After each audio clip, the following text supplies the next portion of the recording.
Malu karena hamil di luar pernikahan, dua gadis di Bantul nekat melakukan aborsi. Satu pelaku membuang bayi hasil aborsi di halaman masjid, sementara satu gadis lainnya menguburkan jasad bayi di pemakaman desa. Temuan gundukan makam baru di Komplek Pemakaman Ngasem, Jetis, Bantul, Yogyakarta ini menjadi awal mula terkuaknya aksi aborsi yang dilakukan seorang mahasiswi.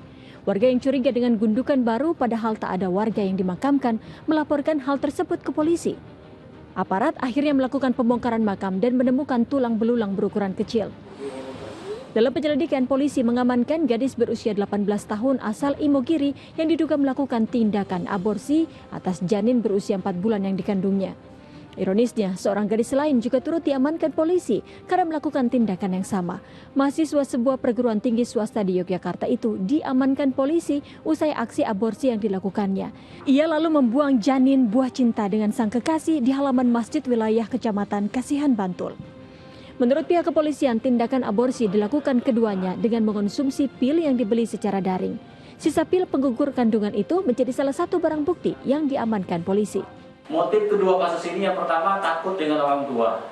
Takut dengan orang tua, ketahuan orang tua, ada yang tidak disetujui hubungannya, dan tentunya ada yang masih pengen sekolah, masih pengen kuliah, sehingga berinisiatif melakukan aborsi.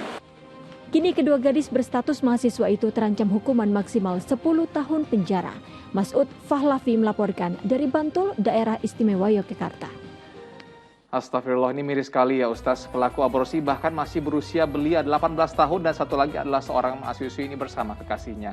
Ustaz Erik, hukum aborsi seperti ini jelas dilarang oleh syariat Islam. Apalagi janin yang dikubur hasil dari hubungan tidak sah pernikahan. Nah Ustaz, bagaimana tanggapan Ustaz Erik tentang dua kasus aborsi tadi? Ya ini permasalahannya. Kenapa di dalam Islam itu ada sebelum ini terjadi ada tindakan preventif ya. Ada aturan syariat yang melarang bahwa pasangan remaja itu dilarang berkhalwat ya, ikhtilat. Itu kan intinya tindakan preventif ya, agar supaya wala taqrabu zina, jadi tidak mendekati yang namanya zina tersebut.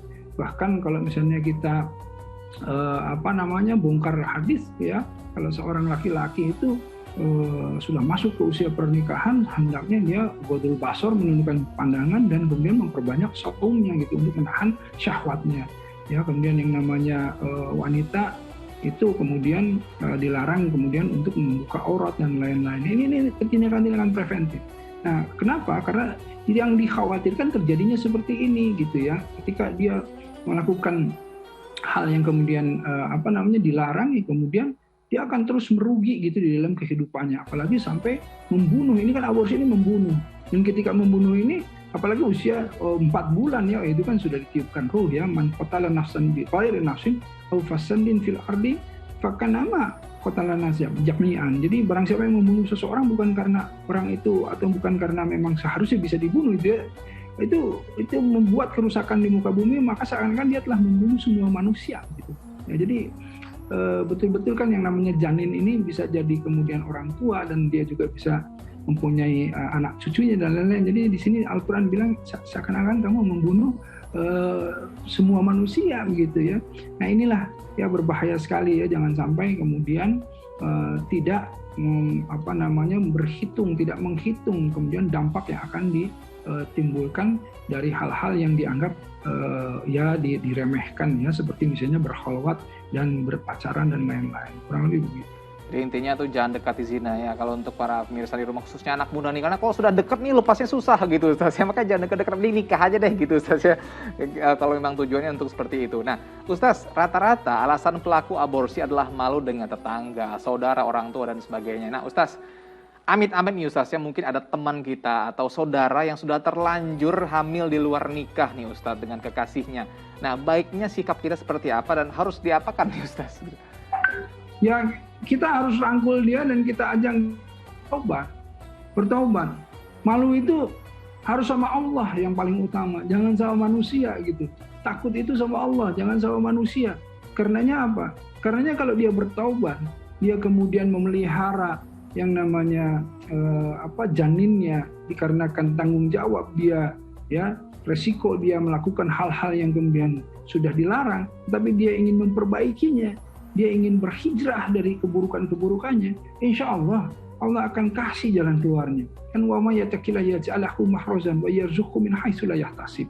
Jadi ya bertakwa kepada Allah, kembali bertobat kepada Allah, masuk ke dalam ketakwaan, insya Allah masalah sesulit apapun Allah akan kasih jalan keluarnya. Ya, jadi jangan takut kepada manusia, takutlah kepada Allah. Jangan malu kepada manusia, malulah kepada Allah. Nah, karenanya kita harus rangkul itu, kita harus kasih encourage, harus kasih support gitu ya, supaya dia bisa kembali ke jalan yang benar. Itu Intinya kalau misalnya pemirsa di rumah saat ini yang mungkin sedang mengalami hal tersebut, jangan malu, silakan ceritakan kepada orang terdekat, dan orang terdekat juga diminta untuk mensupport, merangkul gitu Ustaz. Jangan malah dimaki-maki atau dihina-hina begitu ya, disuruh tobat saja, dinikahkan gitu Ustaz. Nah Ustaz, terakhir nih, status anaknya gimana Ustaz? Kan banyak yang bilang nih anak luar nikah ini dalam tanda kutip anak haram gitu, atau gimana nih Ustaz? Tidak ada anak yang haram gitu ya. Tidak ada anak yang haram. Anak itu lahir dalam keadaan Islam, dalam keadaan suci gitu ya. Bahkan sejak janinnya bertemu pun tidak ada urusan lagi sebetulnya sama kedua orang tuanya. Ini urusannya adalah dia dilahirkan dalam keadaan suci. Nah, tetapi tentu ada tuntunan-tuntunannya gitu ya. Ketika dia kemudian sudah hamil ya, berarti kan dia harus kemudian melahirkan dulu dan kemudian nikah ya, dinikahkan dan lain-lain. Ini ada tuntunannya, dan tidak bisa kemudian anak ini disebut anak haram gitu ya. Kan dosa apa anaknya gitu ya, karena apa yang dilakukan oleh orang tuanya tiba-tiba dia harus menanggung beban. Enggak, tidak seperti itu. Dalam Islam tidak ada pandangan seperti itu ya. Tidak ada pandangan bahwa ini anak haram, tidak ada gitu. Apa yang dilakukan oleh orang tuanya bisa jadi haram ya. Tapi bertobat semuanya, insya Allah bertobat. Karenanya kita semuanya kalau melihat seperti itu, justru kita harus merangkul, justru kita harus berikan semangat kepada mereka untuk mereka bisa kembali ya. Siapa tahu mereka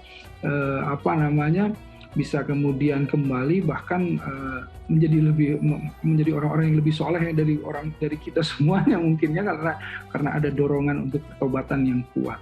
Ya wallahu a'lam bishawab. Insyaallah. Intinya itu ya pemirsa tadi ya, jadi jangan sebut anak haram lagi. Ini masih banyak soalnya Ustadz yang mendukung kayak gini nih, Ustadz yang ngomongnya ini anak haram. Nggak ada, anak itu semua suci lahir ya, bapak mamanya aja yang nggak bener gitu kadang-kadang untuk awalnya gitu.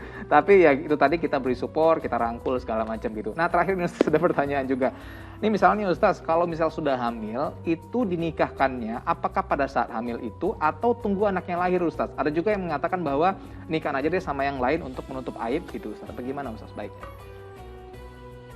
Nah ini kan tidak boleh ya, ini permasalahannya tidak boleh nanti bercampur ya dari dua lelaki ini. Jadi dia harus kemudian melahirkan ya, lepas itu yang namanya masa iddah ya, kemudian barulah nanti setelah ini bisa dinikahkan. Apakah dinikahkan dengan si pelaku atau misalnya ada dengan yang lain? Oh, bukan pelaku, maksudnya dengan ayahnya, maksud saya ini jadi pelaku ya. Tapi intinya dengan ayahnya langsung yang memang melakukan itu, atau memang kemudian ada dengan yang lain. Tapi intinya tuntunan itu harus tetap dilaksanakan. Jadi tidak bisa aturan itu dilabrak karena permasalahan hanya malu saja kan. Misalnya, wah ini lagi hamil sekian bulan belum kelihatan, ayo kita nikahin aja begitu ya. Tapi sebetulnya udah hamil ya, ini kan nggak boleh sebetulnya aturan-aturan seperti ini. Kurang lebih begitu. Oh, jadi intinya tunggu anaknya lahir dulu begitu Ustaz ya. Baik.